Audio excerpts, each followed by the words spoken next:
Hello student, नमस्कार। तो आपका स्वागत है इस पर्टिकुलर वीडियो के अंदर में। और मैं हमेशा की तरह उम्मीद करूंगा मेरे प्यारे बच्चों कि आप एकदम बढ़िया होंगे, मजे में होंगे, तंदुरुस्त होंगे और आप लोगों की पढ़ाई लिखाई बहुत ही जोरों शोरों से चल रही होगी। मैं बताया था मैं भी एकदम बढ़िया हूं मेरे प्यारे बच्चों। बच्चों का बार बार एक ही सवाल आ रहा है कि सर हम एडवांस अकाउंटिंग का जो एग्जाम हमारा होना है मई 2024 में, उसके लिए कुछ रिवीजन स्ट्रेटेजी बता दीजिए। तो मैं आप लोगों के साथ बेटा इस पर्टिकुलर वीडियो के अंदर में उसी को लेके बात करने वाला हूं। तो चलिए बेटा हम शुरू करते हैं। सबसे पहले एक चीज आती है कि हमें एनालाइज करना जरूरी है कि हमारा जो एडवांस अकाउंटिंग का एग्जाम होना है बेटा, डेट शीट आ चुकी है मई 24 ही अभी के लिए, ठीक है ना। हमारा पेपर 3 मई को है। अगर चेंज होगा तो उसके बारे में पता चल जाएगा। चांसेस है कि चेंज होगा बट उसमें हम अभी बात नहीं करेंगे, ठीक है ना। बट हमारा पेपर अब 3 मई को है ना। इसके लिए सबसे पहली बात आती है बेटा वेटेज को लेके ना। ये आपके लिए इसलिए जानना जरूरी है कि इंस्टीट्यूट ने अपनी तरफ से क्या वेटेज दिया और हमारा सिलेबस क्या है। तो एक सेगमेंट हमारा अकाउंटिंग स्टैंड का जिसकी वेटेज इंस्टीट्यूट ने कितनी बोली 55 to 65% वेटेज रहेगी, जिसमें फ्रेमवर्क फॉर प्रिपरेशन प्रेजेंटेशन का टॉपिक कवर है, इंट्रोडक्शन एप्लीकेबिलिटी का कवर है। अकाउंटिंग स्टैंडर्ड्स हमारे 1 से 29 तक है, पर उसमें 6 और 8 ऑब्वियसली एग्जिस्ट नहीं करता। और दो स्टैंडर्ड्स और ऐसे हैं जो 3 और 14 है, वो अगले सेगमेंट में कवर हो जाते हैं। वो यहाँ पे भी एक बार आ रहे हैं, यहाँ पे भी आ रहे हैं। सेकंड सेगमेंट है कंपनी अकाउंट की, जिसकी वेटेज 30 to 35% रहती है, which covers financial statement of company, जिसमें बैलेंस शीट पीएल सीखते हो, cash flow statement AS3 cover होता है, इंटरनल रिकंस्ट्रक्शन है, अमेलगमेशन है, बायबैक का टॉपिक है। और एक आता है ब्रांच अकाउंटिंग, जिसकी वेटेज 5 से 10 नंबर है। तो this is our entire syllabus. As a student आपको हमेशा पता होना चाहिए कि आपके पेपर के अंदर में कौन सी इंपॉर्टेंट चीज है, बट उन्होंने चैप्टर वाइज वेटेजेस नहीं दिए, 3 सेगमेंट्स में ही वेटेज इंस्टीट्यूट ने दी है। नाउ हमारे पास जो समय बचा, ऑलमोस्ट 3 मंथ्स के अराउंड हमारे पास समय बचा बेटा। मैं इसमें आप लोगों को एडवाइस करूंगा कि आप सही बच्चे 2 महीने जो है उसके अंदर में एक बार रिवीजन करेंगे। सिलेबस मोरलेस आप लोगों का कवर हो चुका है या वो कंप्लीशन फेज में है। और लास्ट का जो मंथ है अप्रैल का, उसके अंदर में सेकंड रिवीजन आप लोग प्लान करेंगे। Now obviously the situations may change depending on single group है, बोथ ग्रुप्स है, पर मेरी तरफ से आपको एक एडवाइस है कि आप कम से कम 2 रिवीजन जरूर करिए। हाउएवर जिनका पूरा सिलेबस पहले से कंप्लीट और सिर्फ ग्रुप 1 करे, वो 3 रिवीजन के लिए भी जा सकते हैं। हाउएवर नंबर ऑफ रिवीजन से ज्यादा इंपॉर्टेंट है क्वालिटी रिवीजन। तो आप 2 करें, बहुत जबरदस्त तरीके से करें, ताकि हम लोग अपने पास में जबरदस्त नंबर लेके आ सके। जो कवरेज हमारी रिवीजन में है, बहुत इंपॉर्टेंट बात आती है कि हमें इंश्योर करना है कि आईसीआई का स्टडी मटेरियल सारा कवर हो, हमारे आरटीपीज एमटीपीज जब तक के सारे कवर हो, हमारे पास्ट ईयर क्वेश्चन सारे कवर हो, और हम एमसीक्यूज की भी एक डिसेंट प्रैक्टिस करें, क्योंकि पेपर के अंदर 30 मार्क्स के एमसीक्यूज आने हैं एंड वहां पे किसी भी टाइप का क्वेश्चन आ सकता है। बहुत जरूरी है बेटा, जब आप लोग रिवीजन करते हैं उसमें कौन सी रिवीजन में कैसे करना है मैं उस पर बाद में आता हूं, बट एक इंश्योर करना है कि आप सही बच्चों को एक प्रॉपर चार्ट ऑफ सोर्सेज जरूर बनाना है, जो हमेशा एक कंट्रोल रखेगा आपकी प्रिपरेशन के ऊपर में। कि जहां पर मैं आप ये बात लिख रहे हैं कि मेरे आईसीएस स्टडी मैट के सारे क्वेश्चंस हो गए, मेरे प्रैक्टिस क्वेश्चन सारे हो गए, असाइनमेंट क्वेश्चन सारे हो गए, तो जो बच्चे मेरे से पढ़े हुए हैं, ठीक है ना, उन बच्चों को पता है मैंने आईसीएस स्टडी मैट सारा कवर किया हुआ है, चाहे वो असाइनमेंट या प्रैक्टिस में, तो उनके लिए मैंने इसने असाइनमेंट प्रैक्टिस कर दिया। बट हाउएवर जो बच्चे सेल्फ स्टडी करते हैं लेट से, तो उन बच्चों को ये इंश्योर करना आईसीएस स्टडी मैट सारा होगा, तो वो उस हिसाब से कॉलम्स बनाएंगे। तो हमारे को आरटीपी में 24 है, एमटीपी में 24, जो चीजें आनी है, पीवाईक्यू में 23, पीवाईक्यू नवंबर 23। इसमें से कुछ चीजें मैंने आपको कहा था, जो बच्चे मेरे से पढ़े हुए हैं, कि मैं इनका सप्लीमेंट्री भी दूंगा। वो जैसे ही सप्लीमेंट्री आएगा आप लोगों को मैं गूगल ड्राइव जो लिंक है उसमें भी अपडेट कर देंगे, और आप बच्चों को वो नोटिफिकेशन भी आ जाएगी। कुछ आरटीपी वगैरह जैसे रिलीज होगा उसकी वीडियो वगैरह आप लोगों के लिए आ जाएगी, बट वो हमें इंश्योर करना है कि हमें कवर करना है। तो वो चैप्टर बाय चैप्टर वो टिक लगते जाए कि हमें ये चीज होगी, ताकि कंट्रोल है। This should not be only for this subject, this you can plan for every subject. तो टू मेक श्योर कि हमारे सारे एस्पेक्ट्स कवर हो गए हैं, किसी चीज में हमें कोई कंफ्यूजन नहीं, हमने ये सारी चीजें कवर करनी थी, वो सारी चीजें कवर होगी। इससे पहले कि आरटीपी एमटीपी वाइक्यूज वो ऑलरेडी मैंने कवर करके, तो उनका नंबर मैंने यहाँ नहीं लिखा।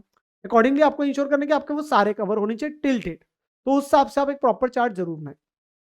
साथ के साथ में बेटा आप किन चीजों का ध्यान रखेंगे in your revision. First revision में सबसे इंपॉर्टेंट चीज बेटा, कभी भी आप पढ़ते हैं तो आपको कॉन्सेप्ट पे ध्यान रखना है। कॉन्सेप्ट सबसे पहले, कॉन्सेप्ट को आपने पढ़ा, और फिर फर्स्ट डिवीजन में आप सारे क्वेश्चंस को देख रहे हैं, किसको, सारे को, और उसमें से मैक्सिमम क्वेश्चंस भी खुद करेंगे।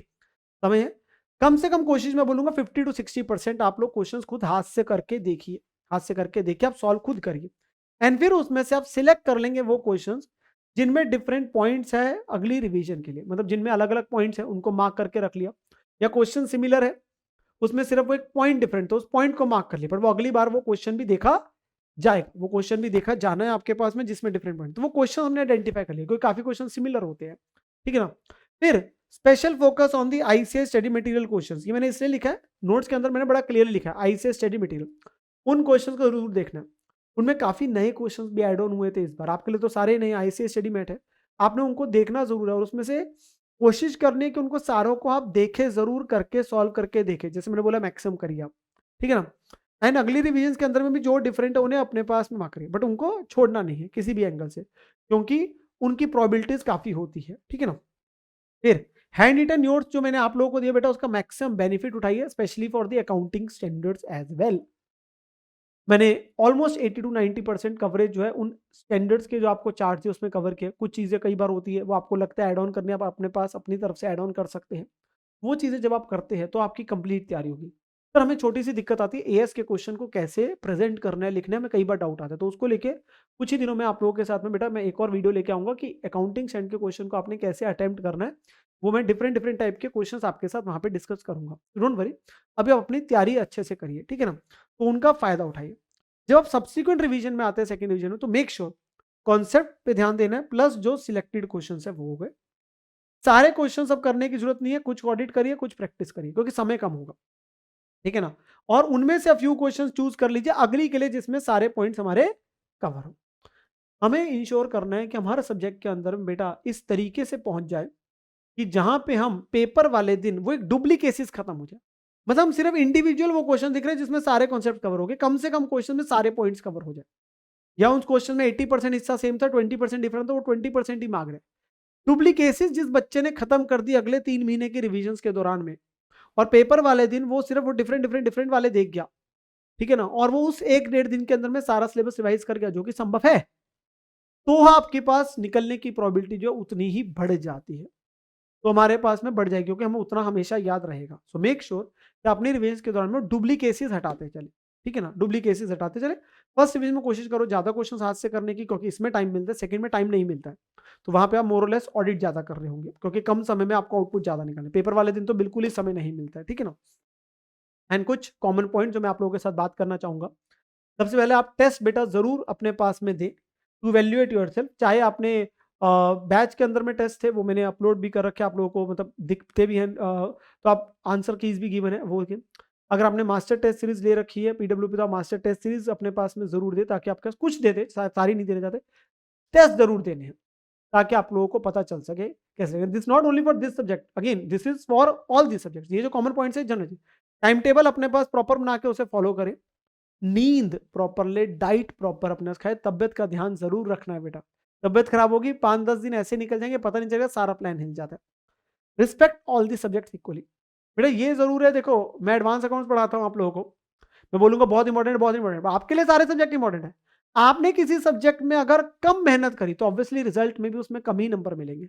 आपके लिए सारे सब्जेक्ट इंपॉर्टेंट है, हाउएवर ऐसा जरूरी है किसी सब्जेक्ट को करने में समय कम लगेगा, किसी को करने में ज्यादा लगता है। लेट्स से थ्योरीज को करने में कम समय लग जाता है, सिलेबस कई बार कम होता है, वो सिलेबस कम ज्यादा की वजह से एफर्ट में भी कम ज्यादा हो सकता है, बट आपकी नजर में सारे सब्जेक्ट्स बराबर है, ठीक है ना।